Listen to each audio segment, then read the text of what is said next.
Kami bersyukur karena kami selalu diberi kesempatan untuk belajar firman yang indah, firman yang memberi hidup. Kami tidak bisa hidup tanpa firman-Mu ya Tuhan. Karena itu Tuhan, berbicaralah kepada kami. Nyatakanlah isi hati-Mu setiap kali kami berjumpa dengan-Mu. Dan sampaikanlah maksud-maksud-Mu yang terindah dalam hidup ini, agar kami tidak salah jalan ya Tuhan. Biarlah langkah-langkah kami Kau tuntun sedemikian rupa, sehingga perjalanan hidup kami hari demi hari, minggu demi minggu, bulan demi bulan, dan tahun demi tahun sungguh menyenangkan hati-Mu.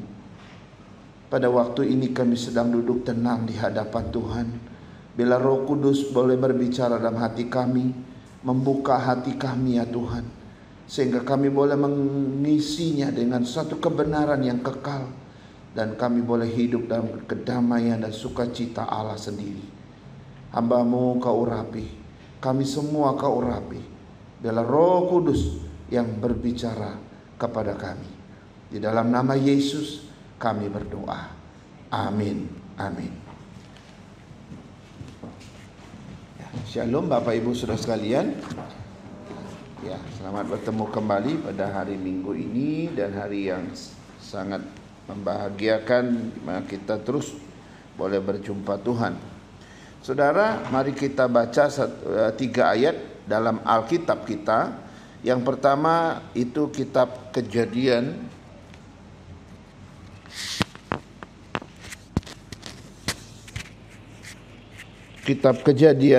pasal 6 ayat 8, dan nanti Keluaran 33 ayat 19. Lalu nanti Bilangan 6 ayat 24 sampai 26. Saya baca Kejadian 6 ayat 8, ayat yang sangat singkat.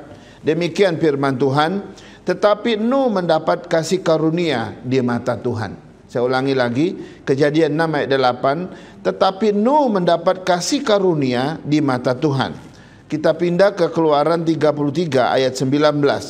Keluaran 33 ayat 19 berkata demikian. Tetapi firman-Nya, aku akan melewatkan segenap kegemilanganku dari depanmu dan menyerukan nama Tuhan di depanmu. Aku akan memberi kasih karunia kepada siapa yang kuberi kasih karunia, dan mengasihani siapa yang kukasihani. Dan ayat yang terakhir Bilangan 6 ayat 24 sampai 26. Tuhan memberkati engkau dan melindungi engkau. Tuhan menyinari engkau dengan wajah-Nya dan memberi engkau kasih karunia. Tuhan menghadapkan wajah-Nya kepadamu dan memberi engkau damai sejahtera. Nah, saudara-saudara, kita bersyukur karena kita sudah memasuki bulan April, dan bulan yang sangat penting buat umat Kristiani, karena kita akan merayakan hari Jumat Agung, hari kematian dan hari kebangkitan Kristus ya. Itu hari Jumat besok dan juga hari Minggu nanti. Tetapi ini memberikan kita juga untuk melihat satu tema yang baru di bulan ini, yang berbicara dengan salvation ya, yaitu bicara tentang keselamatan. Kita akan 5 kali mengkhotbahkan tentang keselamatan di sepanjang bulan April ini. Nanti kita akan lihat apa itu keselamatan hari ini. Kemudian nanti Jumat Agung besok itu bicara tentang die to live ya, mati untuk hidup ya. Yesus mati untuk apa? Untuk hidup. Itu hari Jumat Agung dan Paskah, tapi dikhotbahkan oleh 2 pendeta yang berbeda ya, yaitu pendeta Peter Samsudin dan pendeta Suryaman Surna ya. Nah, nanti minggu ketiga kita akan lihat konsep keselamatan di dalam iman Kristen bagian pertama, dan nanti minggu yang keempat kita akan lihat konsep keselamatan bagian yang kedua ya. Nah, hari Minggu yang kelima, dan itu bicara tentang satu tema yang sangat terkenal, yaitu kepastian keselamatan. Nah, sekarang hari ini kita akan lihat apa itu keselamatan ya. Kalau orang tanya kita, Bapak Ibu selamat ya. Kalau selamat itu lain lagi ya. Selamat apa? Selamat ulang tahun gitu ya. Artinya ya kita sudah lewatin tahun itu, kita sudah masuk tahun yang baru. Selamat kita, kira-kira begitu ya. Nah, apa sih pengertian daripada selamat ya atau keselamatan di sini? Dan saya mau kasih tahu bahwa secara umum selamat atau keselamatan itu memiliki pengertian yang cukup luas. Yang pertama itu misalnya terbebas dari bahaya atau bencana, gitu ya. Terbebas dari bahaya atau bencana. Istri teman saya seorang pendeta, ya tiba-tiba ada benjolan di bagian payudaranya. Wah, dia udah stres, saudara. Ini istri pendeta. Jadi suaminya juga stres, bingung gimana ya gitu ya. Setiap kali mereka ke rumah kami, karena kebetulan di sebelah rumah kami itu ada pohon pohon cempedak ya. Dia minta itu daunnya. Nah itu dia rebus, dia minum gitu ya. Puji Tuhan hilang gitu ya. Tapi selain minum itu ya mereka juga bergumul di hadapan Tuhan. Tapi jemaatnya yang satu yang juga muncul benjolan yang sama gitu ya. Akhirnya jemaatnya itu justru pulang ke rumah Bapa lewat itu kira-kira ya. Sehingga waduh puji Tuhan ya, selamat karena ini gitu ya. Syukur ya, artinya selamat dari bahaya, selamat dari penyakit yang sangat mematikan, kira-kira begitu ya. Jadi terbebas dari bahaya, bencana itu istilahnya itu arti selamat. Atau terhindar dari malapetaka gitu ya, atau kecelakaan gitu ya.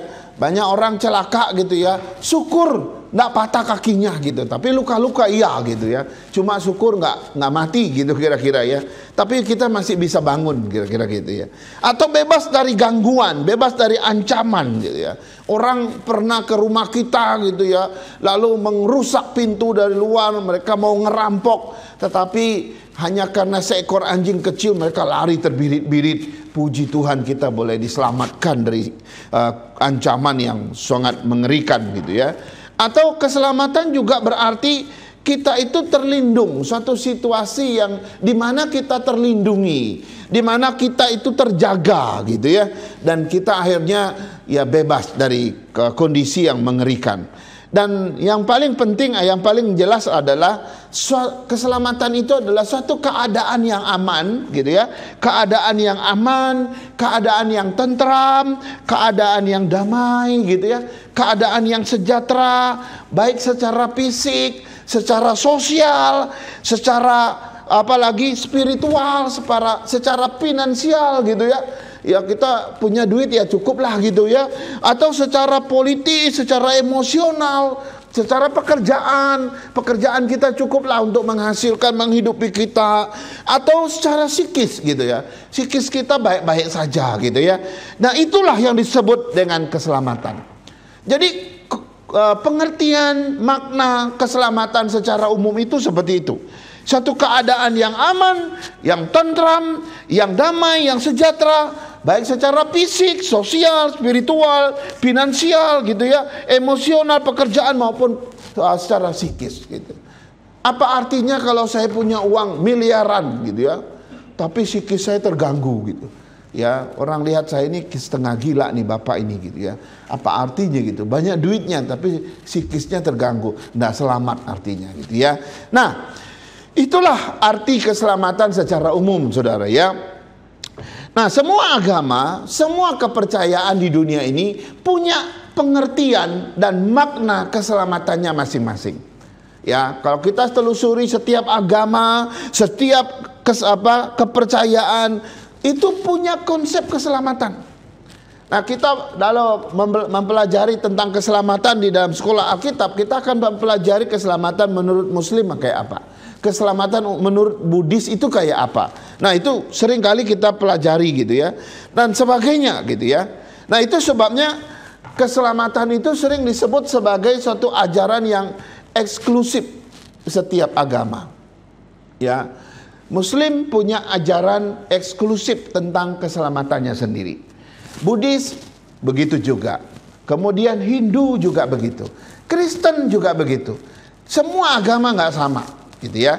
Nah, sekarang kita lihat apa sih arti dan makna keselamatan menurut ajaran Alkitab, menurut iman Kristen.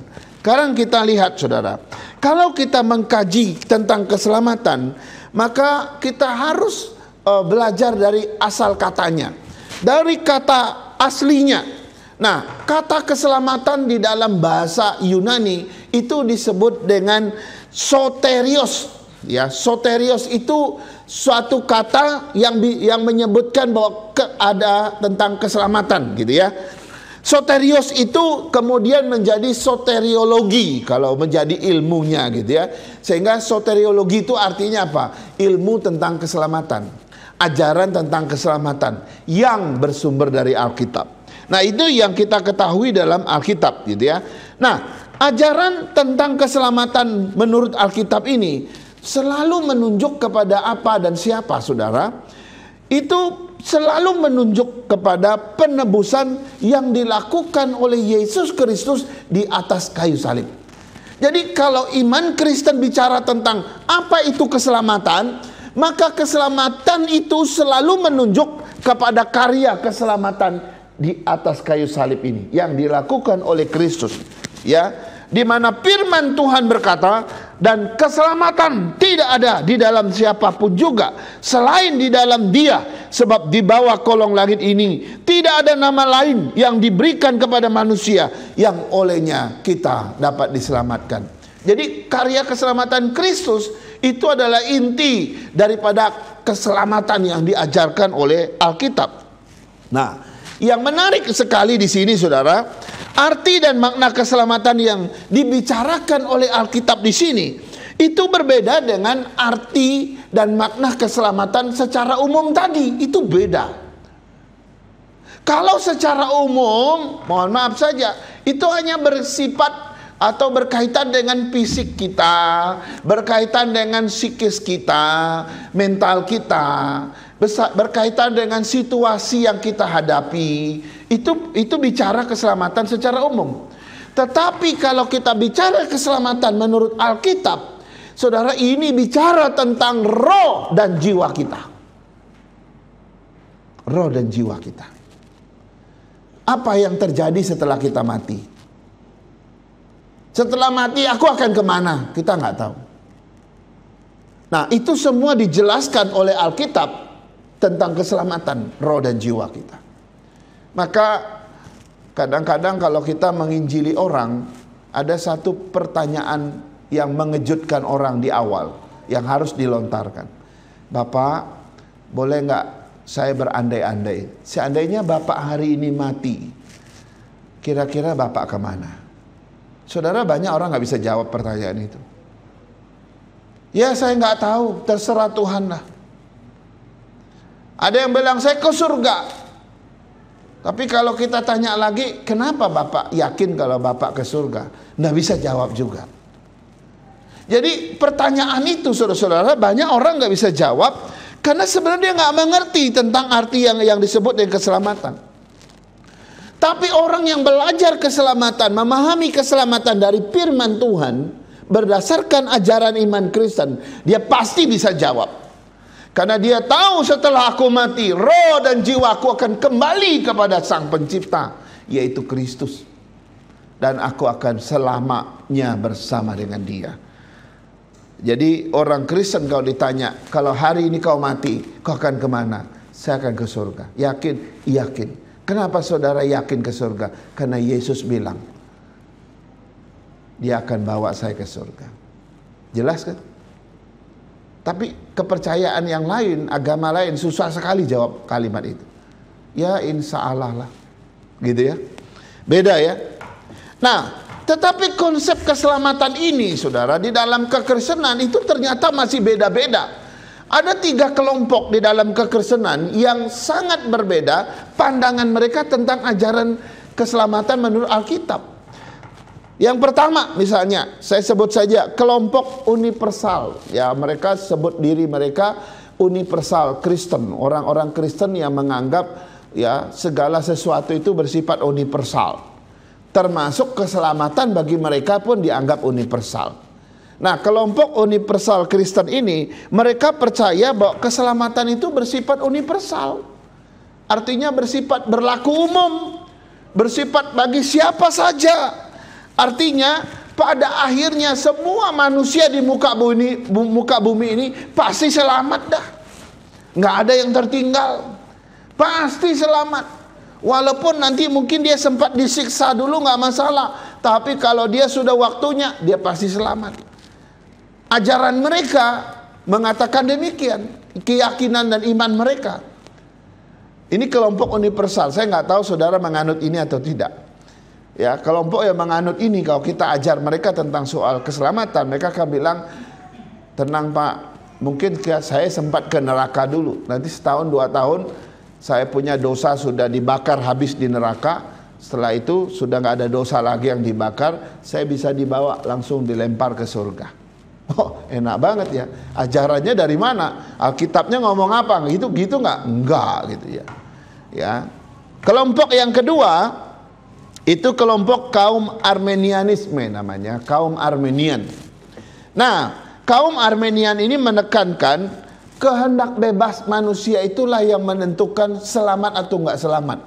Ini saya mau pelan-pelan di sini karena banyak orang Kristen terjebak di sini.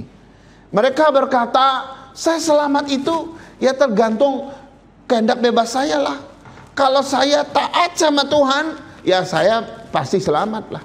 Tapi kalau saya nggak taat sama Tuhan, ya saya pasti nggak selamat. Jadi keselamatan orang Armenian tergantung pada kehendak dia, kepada kemampuan dia mengikut Tuhan.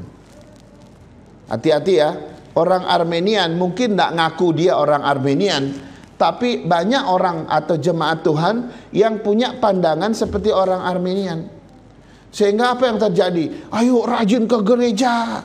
Kalau kamu nggak rajin ke gereja, kamu masuk neraka loh.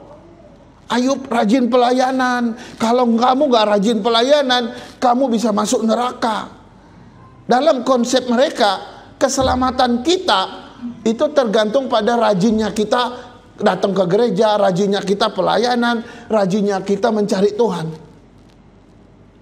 Apakah itu konsep yang diajarkan Alkitab? Tentu kita sudah belajar, bukan demikian. Jadi selamat tidak selamatnya orang Armenian itu tergantung dia memegang Tuhan sekuat-kuatnya. Kalau tangannya terlepas, ya selesailah dia. Matilah dia, binasalah dia. Maka teologi kaum Armenian sering disebut sebagai teologi monyet. Karena kalau monyet bawa anaknya lari-lari ke atas pohon, yang pegangan siapa? Mamanya yang pegang anaknya atau anaknya yang pegang mamanya? Mana yang benar? Anaknya yang pegang mamanya. Mamanya mah lari-lari aja, dia loncat. Si anak di situ pegang, kalau satu kali anaknya lalai, kurang kuat pegang, begitu loncat dia langsung jatuh dari pohon sampai ke bawah, mati ya dia. Jadi teologi Armenian sering digambarkan seperti seperti monyet, sehingga disebut teologi monyet. Ya, jadi keselamatan tergantung pada pegangan si anak. Kalau si anak kurang kuat pegang, dia jatuh dari atas, dia mati. Nah, tapi ada kelompok yang ketiga. Kelompok yang ketiga adalah kelompok Calvinis namanya, kelompok kaum Calvin. Itu pencetusnya adalah Johannes Calvin atau John Calvin. Nah, John Calvin ini mengajarkan atau kaum yang percaya kepada teologi ini bicara begini. Mereka percaya kepada yang namanya kedaulatan Tuhan, ya. Tuhanlah yang memilih seseorang untuk diselamatkan. Tuhanlah yang berdaulat memilih seseorang, memanggil seseorang menjadi umat dia. Nah, kalau Tuhan yang memilih dia, Tuhan yang memanggil orang itu menjadi umat dia, maka orang itu pasti akan selamat, dia tidak akan binasa. Karena sekali Tuhan pilih, Tuhan tidak pernah gagal. Tuhan akan terus memfollow up dia. Ada kalanya orang ini mungkin jatuh, tapi Tuhan masih pegang dia, sehingga dia tidak akan pernah tersesat lagi. Nah, ini disebut dengan ajaran Calvin gitu ya. Jadi orang yang dipilih Tuhan itu adalah orang yang dipilih sejak sebelum dunia dijadikan. Itu sebabnya Daud, waktu aku dalam kandungan, kau sudah kenal aku, kata Daud. Kau sudah mengetahui siapa aku sejak aku dalam kandungan ibuku. Jadi Daud sudah dipanggil sebelum dunia dijadikan, Tuhan sudah pilih dia. Sehingga akhirnya dia menjadi seorang yang percaya kepada Tuhan. Nah, orang yang dipilih Tuhan ini ada kemungkinan binasa nggak? Nggak bisa. Itu kayak orang saling salaman kayak begini, Bapak Ibu. Begini. Nah, gini ya. Ini tangan Tuhan, ini tangan kita. Nah, kalau sudah kayak begini, waktu kita mengalami badai, kita mengalami suatu kondisi yang sangat berat. Mungkin ada kalanya tangan kita terlepas. Kita nggak bisa pegang tangan Tuhan karena saking lemahnya kita. Tapi tangan Tuhan masih memegang kita. Ada kalanya kita nggak mampu lagi mengikut Tuhan, nggak mampu lagi berpegangan. Ada terlepas, seringkali terlepas. Tapi tangan Tuhan tidak pernah terlepas. Sehingga pada akhirnya kita dibawa sampai pada akhirnya, yaitu diselamatkan pada kekekalan.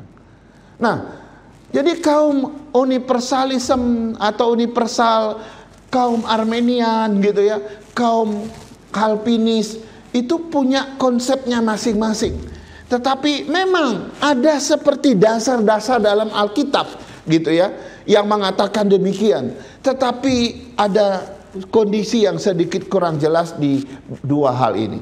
Kecuali di dalam John Calvin yang sungguh-sungguh memiliki suatu kekuatan yang luar biasa. Nanti minggu kelima, contoh penulis akan khotbah bagian ini, kepastian keselamatan.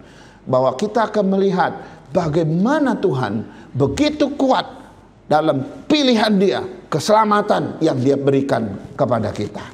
Karena itu kita perlu bersyukur karena Tuhan sudah memilih kita dan membawa kita kepada keselamatan. Jadi ini pengertian secara umum, kita sudah lihat juga secara khusus menurut firman Tuhan, bahkan di dalam 3 golongan Kristen yang mengaku Kristen, tetapi konsep yang berbeda-beda. Nah, sekarang kita lihat yang kedua. Arti dan makna keselamatan dalam beberapa kisah dalam Perjanjian Lama dan Perjanjian Baru. Saudara, kalau kita mempelajari keselamatan menurut ajaran iman Kristen, maka kita harus tahu dulu apa sih inti atau apa, inti sari ya, inti atau apa istilahnya kalau kita bicara tentang inti itu ya, core daripada keselamatan itu apa, intinya daripada keselamatan itu apa. Kalau kita bicara keselamatan, maka ada yang namanya intinya, ada yang namanya core-nya. Nah, ini core daripada keselamatan itu apa? Inti daripada keselamatan itu apa? Saudara, kalau kita belajar Alkitab, jangan salah. Karena Alkitab dari Perjanjian Lama sampai Perjanjian Baru itu menjelaskan satu daripada inti keselamatan. Apa itu? Intinya adalah kasih karunia Tuhan. Inti daripada keselamatan, core daripada keselamatan adalah anugerah Tuhan. Inti daripada keselamatan adalah kasih karunia Tuhan. Nah, itu yang kita baca tadi, saudara ya. Tanpa kasih karunia Allah, maka tidak ada yang namanya keselamatan. Sebab keselamatan baru bisa terwujud kalau ada yang namanya kasih karunia Tuhan. Kalau ada yang namanya anugerah Allah kepada kita. Amin. Amin. Kita mau cari keselamatan di mana saja di seluruh dunia ini, tidak akan pernah ketemu. Kita baru betul-betul menemukan keselamatan sejati kalau Tuhan sudah menyatakan anugerah kepada kita. Nah, 3 ayat yang kita baca tadi, saya akan baca ulang. Yang pertama, Kejadian 6 ayat 8 tadi. Tetapi Nuh mendapat kasih karunia di mata Tuhan. Jelas ya? Nah, saudara, saya mau jelaskan bahwa di situ dikatakan kasih karunia diberikan kepada Nuh dan keluarganya.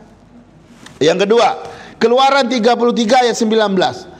Aku akan melewatkan segenap kegemilanganku di depanmu dan menyerukan nama Tuhan di depanmu.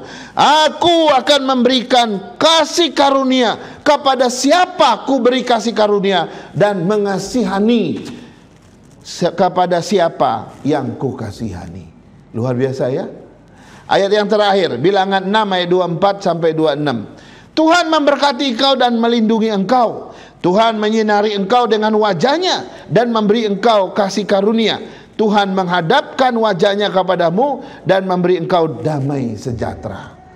Saudara coba lihat, Tuhan dalam 3 ayat ini, dan ada banyak ratusan ayat lagi yang bicara tentang Tuhan menyatakan kasih karunia, menyatakan anugerah, menyatakan kasih karunia, menyatakan anugerah. Berkali-kali, berpuluh-puluh kali Tuhan menyatakan anugerah, menyatakan kasih karunia. Itulah core daripada keselamatan. Kalau nggak ada kasih karunia, tidak ada keselamatan.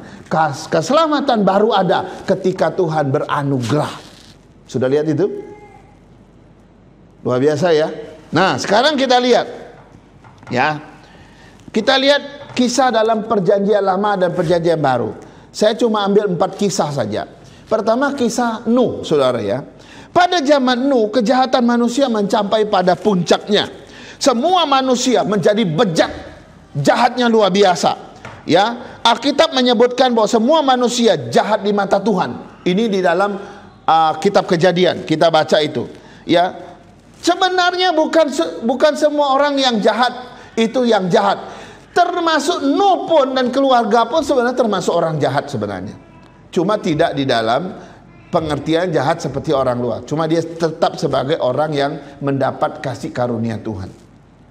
Siapa yang jamin Nuh itu orang tidak berdosa? Dia juga berdosa kayak kita. Jadi apa bedanya Nuh? Bedanya Nuh mendapat kasih karunia Tuhan. Yang lain semua manusia di muka bumi nggak mendapat kasih karunia. Hanya Nuh sekeluarga yang diberikan kasih karunia. Sehingga ketika Tuhan memutuskan untuk membinasakan seluruh yang hidup di atas muka bumi, hanya Nuh dan keluarganya yang diselamatkan. Jadi di sini kita lihat pertama dalam kisah ini, kasih karunia itu mendahului keselamatan dan Nuh mengalaminya. Sekarang kita lihat kisah yang kedua, kisah Abraham. Dalam Alkitab mencatat sebelum Tuhan memanggil Abraham dari Ur Kasdim, keluarga Abraham itu penyembah berhala. Ayahnya juga penyembah berhala. Waktu di Ur Kasdim itu, keluarga Abraham sebelum Tuhan memanggil dia, mereka tidak mengenal Allah, walaupun mereka berasal dari keturunan Sem, anak daripada Nuh. Kemudian Allah beranugerah kepada Abraham dengan memilih dia, memanggil dia keluar dari penyembahan yang salah. Apa yang terjadi? Sejak itu Abraham beriman kepada Tuhan, percaya kepada Tuhan, dan iman Nuh itu diperhitungkan sebagai kebenaran. Luar biasa ya. Dan sekali lagi di sini kita melihat anugerah Tuhan atau kasih karunia Tuhan mendahului keselamatan yang Tuhan berikan kepada Abraham. Kisah yang ketiga, kisah Musa. Ketika kita mempelajari kisah tentang Musa, maka kita akan melihat bahwa Musa dipilih sejak bayi.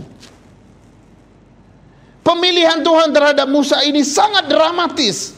Kenapa? Karena Tuhan memilih dia ketika bayi Musa dihanyutkan di sungai Nil.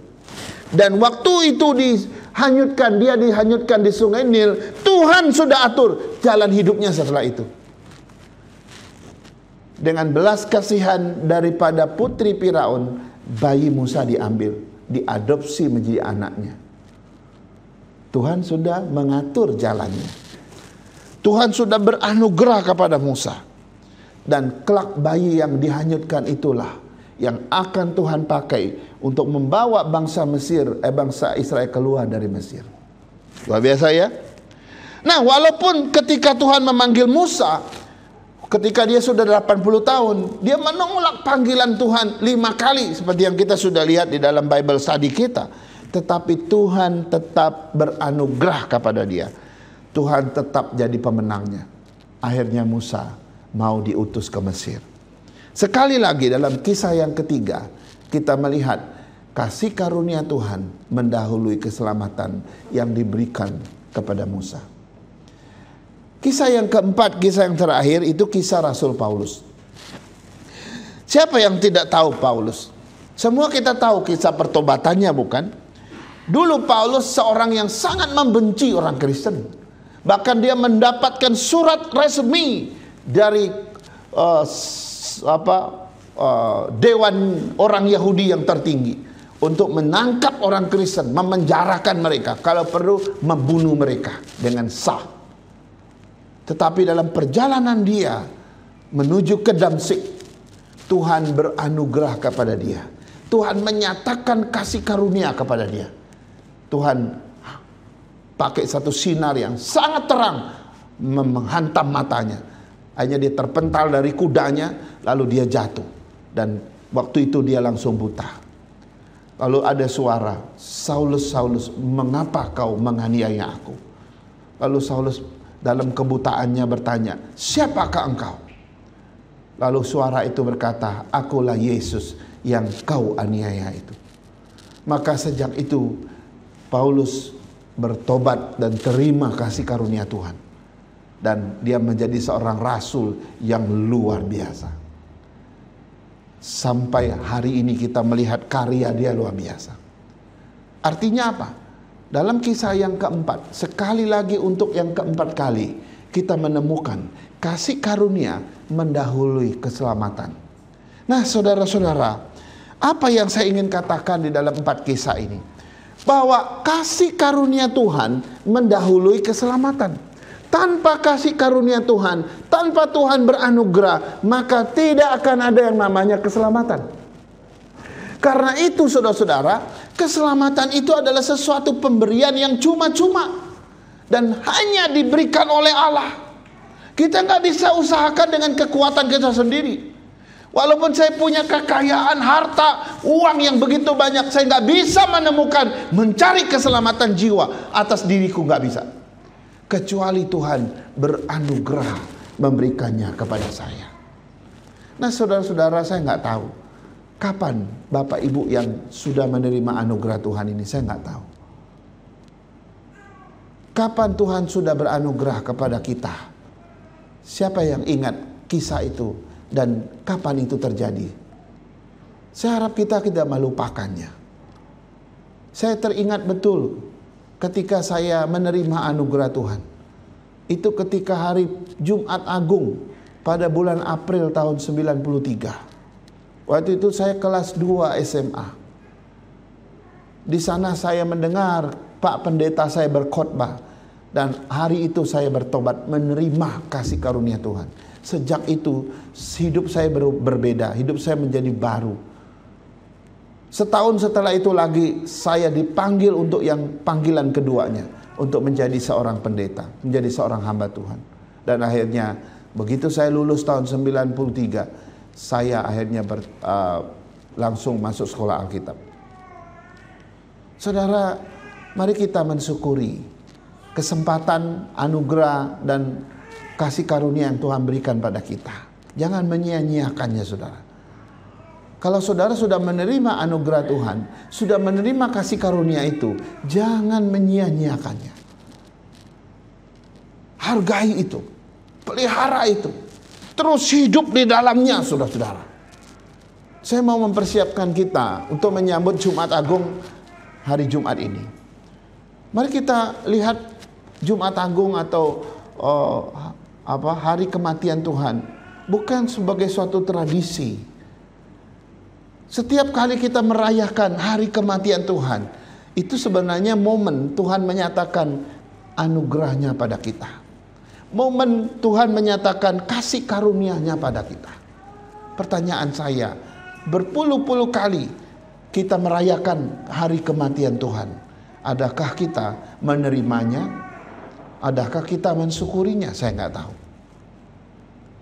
Semoga dalam hari Jumat nanti dan hari Minggu yang akan datang ini, kita mendapatkan karunia Tuhan yang berlimpah-limpah. Mari kita berdoa. Bapa, kami bersyukur dan berterima kasih atas kebenaran firman Tuhan yang sudah kami dengar. Apa yang sudah diketengahkan bagi kami, Tuhan, biarlah itu menjadi kebenaran yang boleh menegur kami, mengingatkan kami kembali. Hari Jumat besok ini kami akan merayakan hari kematian-Mu. Dan itu adalah hari di mana Kau menyatakan kasih karunia terbesar kepada manusia. Kami tidak mau melewatkan momen itu Tuhan. Kami mau mengalami kasih karunia itu kembali. Damai sejahtera dan sukacita dan kepastian daripada keselamatan itu pada hari yang sangat bersejarah. Karena itu Tuhan, siapkan hati kami, siapkan hidup kami Tuhan. Firman Tuhan yang sudah disampaikan hari ini, jadikan itu kebenaran menjadi bagian yang tak terpisahkan dari diri kami.